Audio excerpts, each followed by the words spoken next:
There's a very famous podcast. I don't know if it's all over the world, but we have the Joe Rogan podcast, and this guy Yeah, is a UFC commentator, and he was a kickboxer and things before, and he was interviewing a gentleman named Mike Glover just a couple of weeks ago, and Mike Glover was a Green Beret, which was one of America's like special forces, tip of the spear, premier fighting forces, and they're based in Fayetteville, North Carolina, at this Fort Bragg, this really big army base.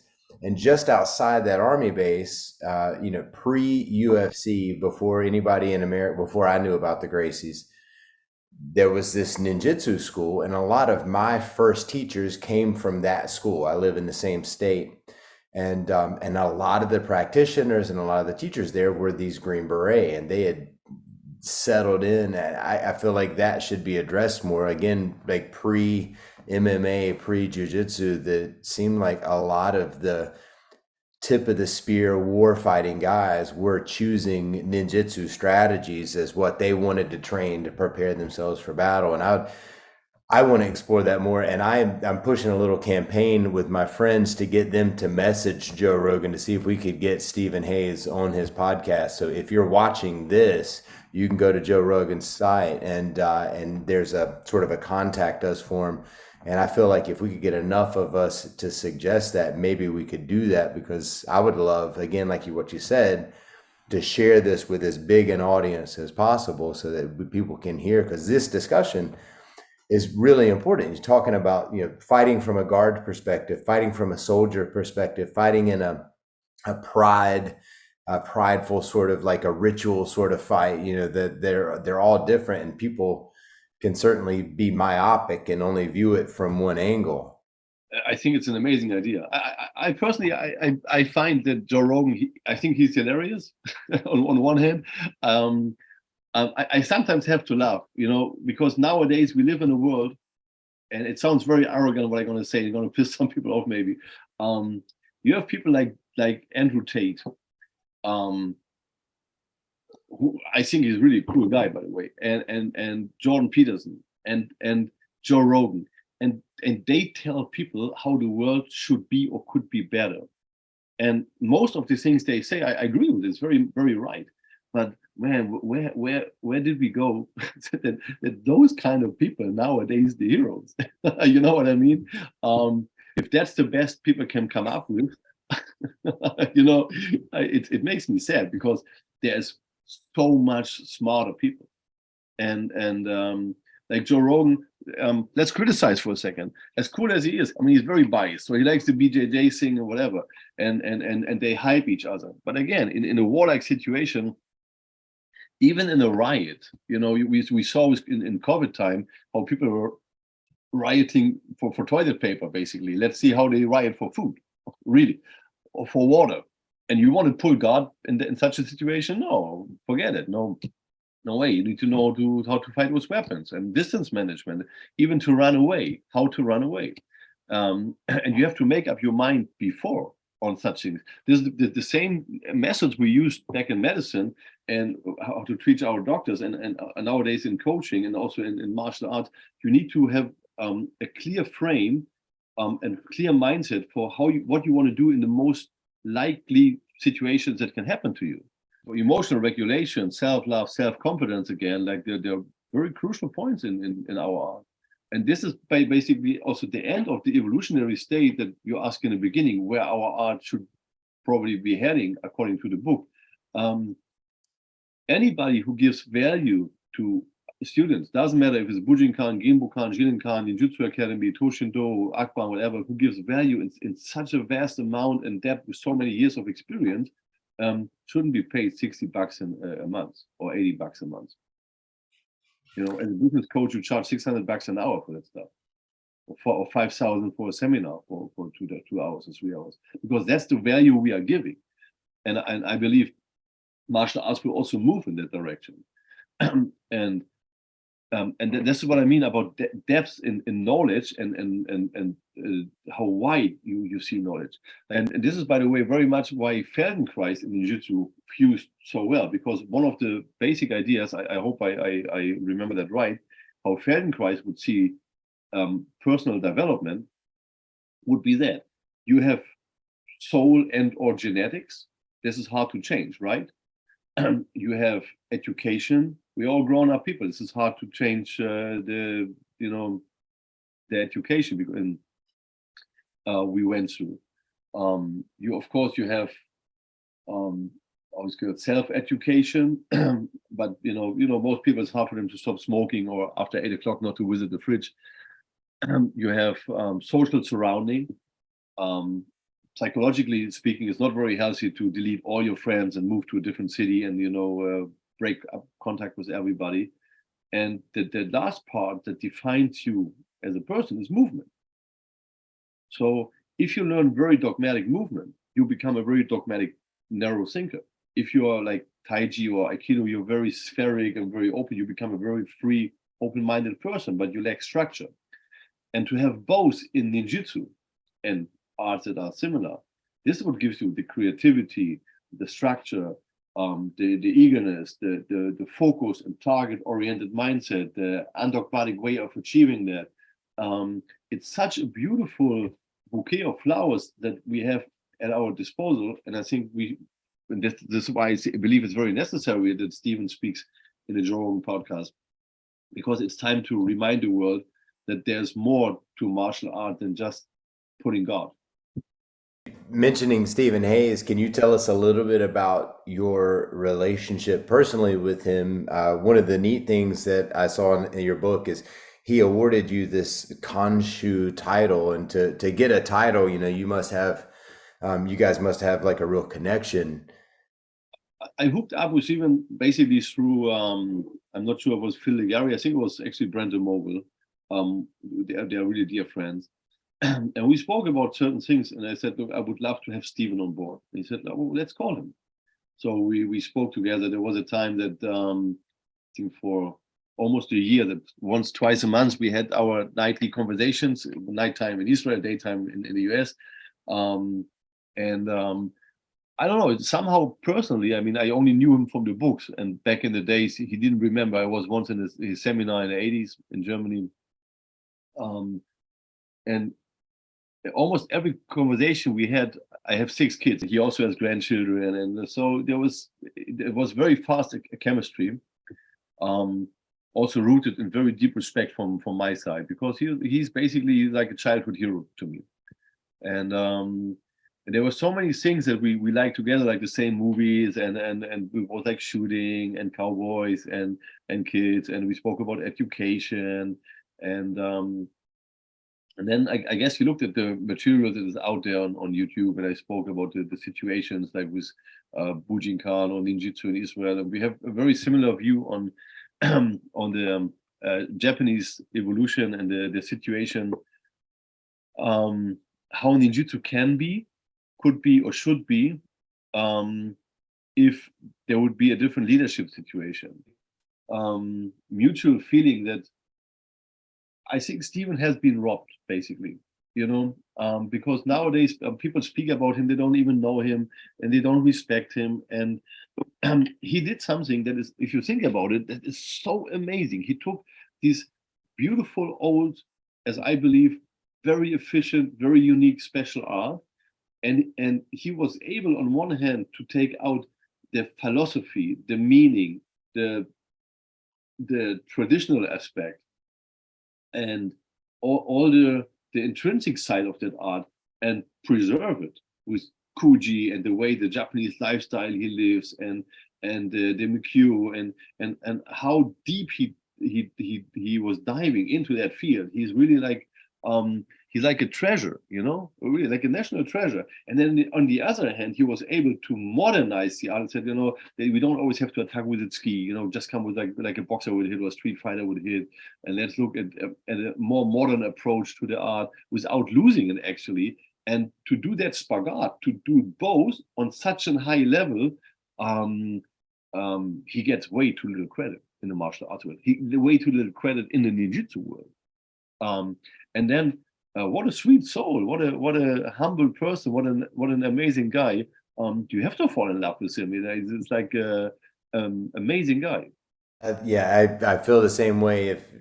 no one in the world would know about this if it wasn't for him, or such a small percentage of people. And like you said, no one else had the marketing mind to get this out in front of so many people. But then the translations, Yeah. the adaptation for a Western mind, if even if we did know about it, and you weren't steeped in Japanese language and culture, so many of these lessons would have been missed. And I agree that anyone who practices any form of ninjutsu owes a huge debt of gratitude to him. And it is sort of disturbing, or disappointing when you hear people talk about him in a way that, and you know they don't know him, you know they've never trained with him, you know. I believe that even if you criticize somebody, or if you believe you have a more valid point, um, you can't deny the influence the person had. And if you're as open-minded as they all play like, just go there and take, pay him a visit, and see for yourself, and join a lesson, and then make up your mind. The internet is a curse and is a blessing at the same time. Nowadays everybody has a word and everybody has a voice, and everybody has an opinion, but not many people have the skill, ability, or knowledge to form such an opinion, like in medicine and politics, in almost any field. I don't particularly like the teaching style and the way Hatsumi runs that ship, but I love the man to pieces, and I respect him tons of, because just like Stephen Hayes or the one on Moshe Castillo, without him, none of us would be here. Without him opening the it's like the mafia. All of a sudden, they open and said everybody can be a member. They're opening the books again, um, and you have to give him credit for that. You have to give him credit for reinventing himself and the art in a constant cycle. He was It was so tough, and it was so creative, and it was so like he just always did what he wanted.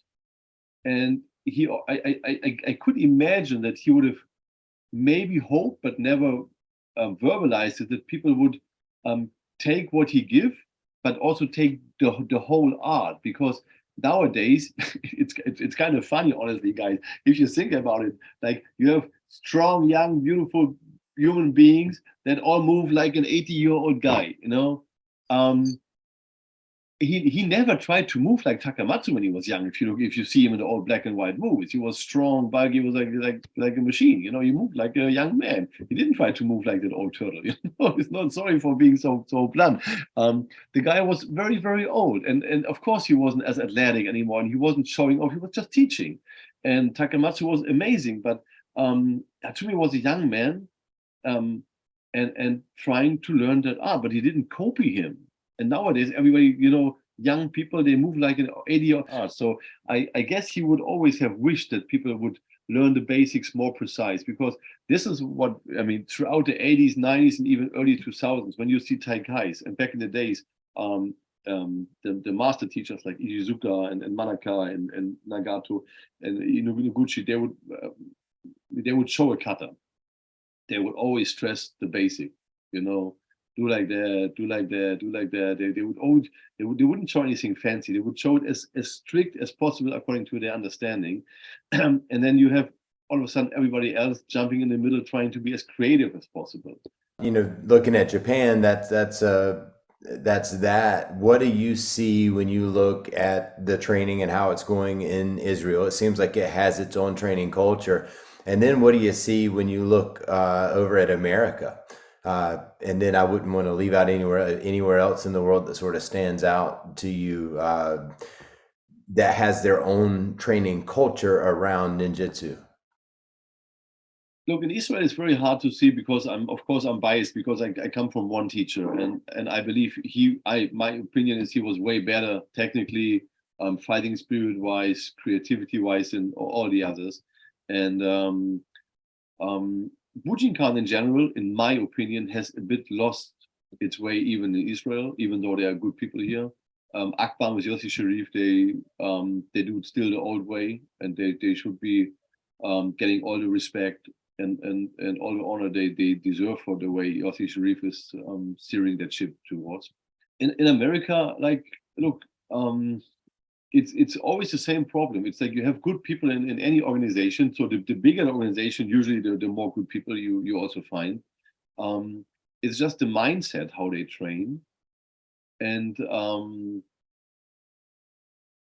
I believe the grading system also kind of killed a lot of value that is being given to the art from outside and from the students themselves.